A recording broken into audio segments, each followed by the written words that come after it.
What medieval arms and armour would you choose to suit any possible scenario?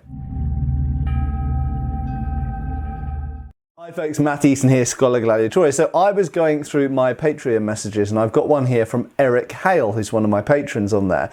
And he asked a pretty interesting question that I thought would be quite fun to do a relatively short response to in video, which he asked me if I could do this. I don't always do this, but if it's an interesting question that I think will make interesting content for you, then I do it. And so he said, basically thinking of, in his case, he was thinking of Conan, but you could apply this to a knight errant or a ronin. So it doesn't have to be kind of European arms and armour or culture based. It could be anywhere in the world. If you could be potentially in any situation next within a medieval technology scenario. If you could be in any situation next, it could be fighting on a ship, it could be fighting in a duel, it could be you're going to war on campaign, it might be on horseback, it might be on foot.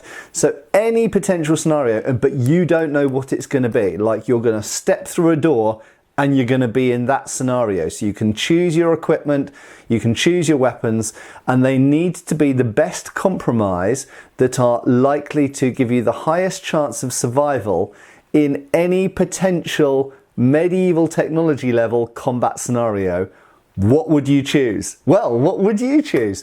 So first up, I would say I'm fascinated to see what you put in the comments underneath here. So before I give my answer, you have a think about what would you choose. So thinking primarily about the arms and armour. What armour would you choose? What weapons would you choose?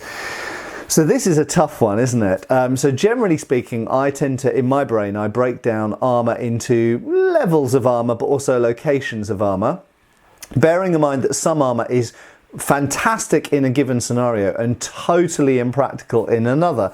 So if as an extreme we take the heaviest armour really that we find from history, which is full plate harness. So we're talking about late medieval or Renaissance full cuirass, steel front and back breastplate and backplate, full arms, legs, an enclosed helmet, something like an armet or a close helmet, something like this.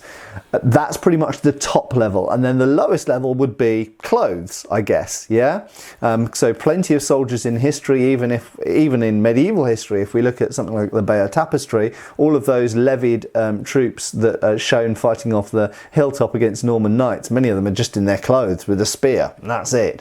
Okay, obviously levied troops sometimes might not even have a spear, they might just have whatever tool they have from their job, a pitchfork or a hoe or an axe or whatever. Okay, so at the bottom level we've got someone in their clothes with a tool. At the top level we have a fully armoured medieval knight, or you could say Mongol or Mamluk or any of these Janissary, any of these comparisons. So someone in a very all-encompassing heavy level of armour. Very often note that they would be on a horse, or they would have a horse. So obviously we don't know, in this scenario we don't know whether they're going to be on a horse or on foot. So what I would say is you don't want to choose armour. If you can choose full plate armour, you don't want to choose something that's impractical on foot, because you might be fighting on foot, you might be fighting on a ship. The second thing I would say is with those full armours, because I think a lot of people, especially kind of the video game generation, of which I'm just about part of, would kind of like want the best armour you could get. If you can choose anything, you would choose the best hardened steel plate armour from Europe, or the best lamellar head to foot armour from China or the Mongolian Empire, or you'd choose perhaps the heaviest levels of scale armour used in by the Byzantines or whatever. Okay, so you'd choose the heaviest level of armour, but that isn't always the best thing to choose. First of all, that comes at a cost of mobility, and those types of soldiers are supported essentially by servants. Okay, so you cannot put full plate armour on without the help of assistants and servants and squires. That would be just the same if it's samurai armour, you need people to tie up all of those knots, or just the same if it's Mongol armour or Chinese lamellar armour. or coat of plates equivalent, Mamluk armor, whatever. Okay, so if you're the anywhere in the world equivalent of a knight, then you need people to help you put your armor on. You need people to help you take your armor off. You also need people to help you do things like drink or potentially even get on a horse in some situations. Okay, so there are specific limitations to very heavy level armor. Equally, there are some situations in which, unsupported and fighting as an individual, wearing all-encompassing armor and heavy armor might be very disadvantageous. You might find you're fighting in a very hot environment. You might find that you're fighting in a swamp or in a desert, or on sand, in other words, or you might find you're fighting on a ship. So there are many, many situations where wearing the heaviest levels of armor is impractical. Now, I was recently in a lecture by Dr. Tobias Kapel at an armored fighting event that I was at a couple of weeks ago. Fantastic event. And he made a very interesting point how at the height of the 15th and 16th century, Italian knights, if we call them that, many of them weren't actually knighted, they were men-at-arms, but we'll call them knights. Many Italian knights had armour that was essentially modular, in the sense that you could remove elements from it if you wanted to, and if the situation and the environment dictated that you should do that. A typical example are pauldrons. Now, pauldrons, beloved of Warhammer 40k and beloved of basically any modern fantasy art, pauldrons look amazing, but they come at a really big cost of mobility. The fact is, when you've got pauldrons on your arms, you cannot lift your arms up and do this. You can't clap above your head, because the pauldrons get to a point where they lock against the sides of your helmet, or as I found, your neck if you're not wearing a helmet, and try and guillotine you, basically. So if you want to raise your arms up to here, or maybe slightly above horizontal level, and Augusto, I know that you'll probably comment on this video, so for your benefit, yes, some pauldrons you can get slightly above horizontal. But at some point, if you've got large shoulder defences, you get to a point where you can't move the hands very high up anymore. For that very reason, Pietro Monte, in his treatise talking about combat in armour, says that for poleaxe fighting, it's good to wear smaller spaulders, German-style spaulders, for example, because in those you've got a lot more mobility. Yes, they're less protected, but you can do more. So clearly there's a trade-off between defence, protectiveness, and mobility. So if you literally don't know what scenario you're going to be fighting in next, could be on a ship, could be in a jungle, could be in a desert, you just don't, it could be in a siege, could be on a horse, could be on foot, you don't know, I would go for something in the middle. And that's basically going to be my cop-out answer when it comes to armour. I would go for medium levels of armour. Would I go for no armour? Hell no! Why? Because at least if you're going through this magical door and entering this environment, if you've got some armour, your chances of survival just skyrocket. If we've got a graph, even just a mail shirt, just wearing a mail shirt and a helmet as well, I would suggest. So if you just look at a basic soldier from the Viking era who has a mail shirt and a conical helm, massively increases your chances of survival. One hit on the head can put you out of action without a helmet. You can take numerous hits on the head with a helmet and be absolutely fine. Arrows will glance off it, swords will glance off it, you'll be fine. Not so if you're not wearing a helmet. So a helmet and a mail shirt, minimum, or the equivalent of a mail shirt. If you don't have mail, then maybe, you know, a lamella jacket or coat of plates or something like that. So absolutely you want a torso defense, absolutely you want a head defense. Would you have arm and leg defenses? I'd say hell yeah, if they're an option. Okay, so leg hits are very debilitating, and it doesn't take much. One chop from a sword into a large piece of meat, of which I've done in experiments with test cutting, can go very, very deep and will completely incapacitate you in a fighting sense. You'll fall on the floor, bleeding heavily, maybe arterially, and you will not be useful in that fight anymore. Okay, so leg defenses, super useful. There are some exceptions where leg defenses are a disadvantage, potentially fighting in a big group in big melees where people just can't get down to your legs because you're grouped in with lots of other people. In those scenarios, leg defense is not so important. If you've got a very large shield, a long shield, then that can provide your leg defense. You don't necessarily need leg defenses then. Equally, if you're fighting in a swamp or sand or jungle, this kind of thing, potentially leg defenses could hamper you. But this is my approach to answering this question, is that you go through this magical door, you can strip stuff off pretty quickly if you need to, okay? So if you've got a knife, for example, then you can literally cut off the straps. And in fact, in one treatise I've been working with recently, Le Jeu de la Hache, the play of the poleaxe, it specifically talks about using the beak on your poleaxe to cut the strap at the back of the person's leg armour to make their cuisse, the upper part of the leg defence, fall forwards so that you can then chop them in the leg, and that's them out of the fight. So absolutely, it's better to go in with more than you necessarily need. So medium levels of armour, leg armour of some kind, even if it's just mail chausses, but potentially I would say minimum, if you're talking about plate armour, greaves and knee defences, polanes, definitely for me, leg defences are good, but nothing too overly kind of cumbersome just in case, and something that's relatively easily removed by yourself, okay? So not necessarily fully encased plate legs, because they can be, you can put them on yourself, but not if you're wearing a cuirass, for example. For the body, I would preferentially choose either a mail shirt and a coat of plates, or a mail shirt and a brigandine, or a plate cuirass, in which case you don't need the mail shirt.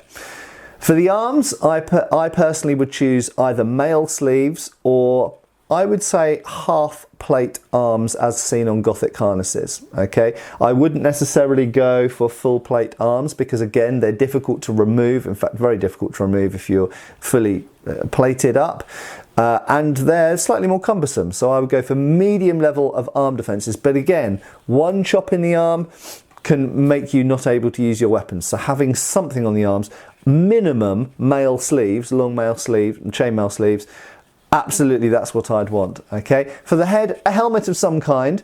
Personally, I would go for an open-faced helmet rather than a fully enclosed helm.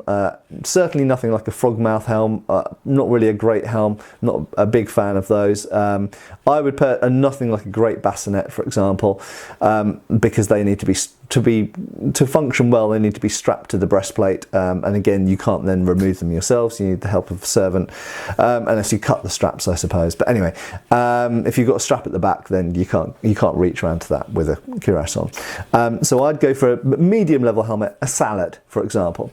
So what we're coming around to is, for me personally, if we're looking at European armour, I'd be on a medium armoured, a typical kind of heavily armoured archer, or a billman level of, or a gunner level of armour for the 15th century.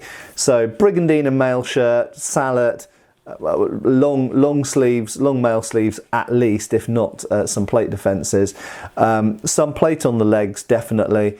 Plate legs are actually more convenient to wear than mail on the legs, as far as everything I've ever observed. So medium levels of armour, not the heaviest, certainly not the lightest, and all of the things, if possible, able to be put on and removed by myself, and I don't require servants. Now, in terms of the weapons, the basic weapons, if we break it down, are missile weapons and pole weapons. They are your main battle weapons. Swords, your primary sidearm, and a dagger or knife, your backup sidearm, or for when you come into wrestling distance or grappling. Okay, and so I would have each of one of those things. I would either choose a missile weapon or a pole weapon. Unlike AD&D or D&D, Dungeons and Dragons kind of adventurers, I wouldn't attempt to carry both because it's completely impractical. Although, we could say if this is the magical door, when I go through that magical door into this scenario, I could just drop one of those things, I guess. So I could go through with a bow and a crossbow and a spear or bill or halberd or whatever. Yes, potentially. So why not? Let's say that. So I'd go through with a bow because they're quicker rate of fire, so to speak, fire, as opposed to a crossbow. So quicker to reload, quicker to shoot at enemies, should the need be. And obviously if you're going through the bow, you need to go through arrows as well. So I'd go through with a longbow. I would go through with a, for me, medium strength longbow, so about 70 pounds draw weight, because I'm not currently practicing archery and I can't shoot well with 80 pounds or above, but I can shoot pretty well with 70 pounds. So I go through with a 70 pound draw weight longbow and a bunch of arrows, as many as I can carry. And and also a pole weapon. What pole weapon would I choose? Probably something like a glaive or a partisan, because that's hedging my bets, okay? A spear alone is not fantastic against armoured opponents, and it can only thrust. A poleaxe is fantastic against armoured opponents, but a little bit short and a little bit cumbersome against numerous unarmoured opponents. So I'd go for the thing in the middle. What's the thing in the middle between a poleaxe and a spear? Is essentially a glaive or a partisan, something that's pretty long, pretty good at thrusting, pretty good at cutting or striking. Just quickly to say that when I was filming this yesterday, pretty much in one take, I completely forgot to mention shields, and of course if you choose shields, and shields are a very, very good choice for a whole range of scenarios, mounted or on foot, sieges, battles, skirmishes, duels, anything. So, and especially if you're expecting that you might be shot at with things, and shield pretty much trumps anything else.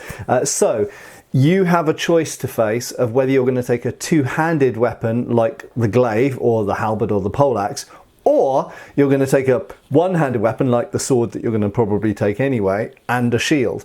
And yeah, that's kind of difficult to weigh up. And actually, although I said I'd take a glaive, actually I'd have to think long and hard about actually would I just take a large shield to use with my sword. I could still take a spear to use with the shield as well. I can always throw the spear, even if it doesn't look like it's going to be useful in close combat. So maybe I'm going to revise slightly here. Maybe I would say I would take a shield rather than a polearm like a glaive. I'd rather take a spear and a shield and a sword. So actually you'll notice we're getting to quite a classical weapon set here. Spear, sword, shield. Maybe there's a reason that was so popular in history. In terms of the sword I would personally these days probably take a one-handed sword rather than a long sword. I would take something with some form of hand protection on it and a cut and thrust blade. Yeah, so you can fill in the gaps wherever you like there. So for example, a messer with some hand protection, or a falchion with some hand protection. Not a basket guard, but a knuckle bow, maybe a side bow, something like this, okay? So something akin to a saber, actually. So some hand protection, but also not too restrictive, and a medium length cut and thrust blade, fairly sturdy, can deal with most eventualities. And finally, in terms of the dagger or knife, I would probably actually take a rondel dagger in this scenario, given that it's armor, it's medieval levels of tech, so armor is quite likely. I'm primarily therefore going to be using a dagger or a knife as a stabbing implement. I want it to have a very strong blade and a very pointy blade that I can jam into or between or behind armor. I wouldn't take something like a bowie knife in this scenario because while I love bowie knives, they're primarily useful against unarmored people, and this is medieval tech levels. So I think some levels of armour are probably going to be likely, and frankly stabbing people is a good way to kill them, and so a rondel dagger can do that all day.